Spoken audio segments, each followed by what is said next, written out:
Assalamualaikum warahmatullahi wabarakatuh. Mga kapatid, isang pagkakataon ang naibigay sa akin upang makabisita at makadalaw dito sa isa sa mga masasabi nating lugar na kung meron mang progresibong lugar dito sa Mindanao na hanggang sa ngayon ay paunlad ng paunlad dahil sa mga namumuno nila dito. Ito yung isa sa masasabi nating lugar na yon. Nandito po ako ngayon sa Sultan Kudarat, mashallah, sa province ng Sultan Kudarat, dito po sa Isulan. At nandito tayo ngayon.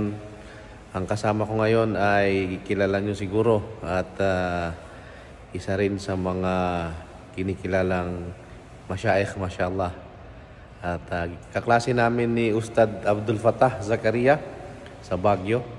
Ngayon siya ang tumatayong pinaka-direktor, inshallah, ng itinayo nilang Iskoma.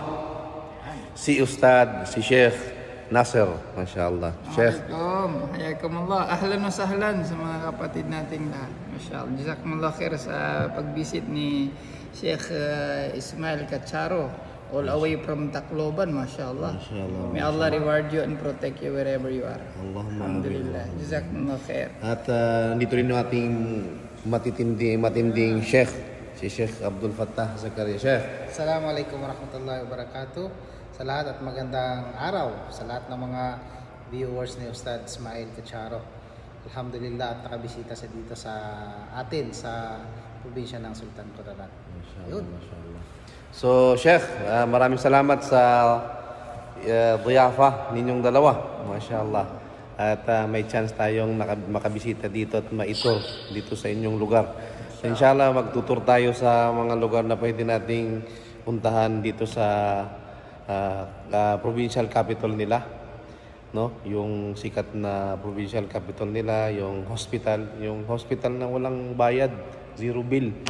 Mapupuntahan ba natin yun, Yes, Chef? Inshallah. Inshallah. Without exception. Oo, pupuntahan natin yun, inshallah. Open sa lahat yun. Muslim and Christians. Inshallah. Jazakallah khair, Sheikh. At naway maging matagumpay yung inyong pilot project dito sa Iskoma na to. Inshallah. At malay natin maging simbolo kayo ng dito sa Sultan Kudarat. Gayahin din kayo sa mga ibang lugar, inshallah. Merong mga Muslim affairs. Ano ba lang ibig sabihin, Sheikh, ng Iskoma? Ito po ay bagong created ng ating mahal na governor, Dato Pax Ali Mangudadato, para magkaroon naman ng iba yung pagpapahalaga sa kapakanan ng ating mga kapatid ng mga Muslims. So, ang ibig po sabihin ng Iskoma is Sultan Kudarat Office on Muslim Affairs. Mashallah, mashallah, mashallah. Napakaganda. How I wish na meron tayong Muslim affairs sa Tacloban City. Inshallah. Amin. So, jazakumullah khair. Inshallah. Sheikh. Muslim si speaker. Okay, inshallah. Assalamualaikum warahmatullahi wabarakatuh.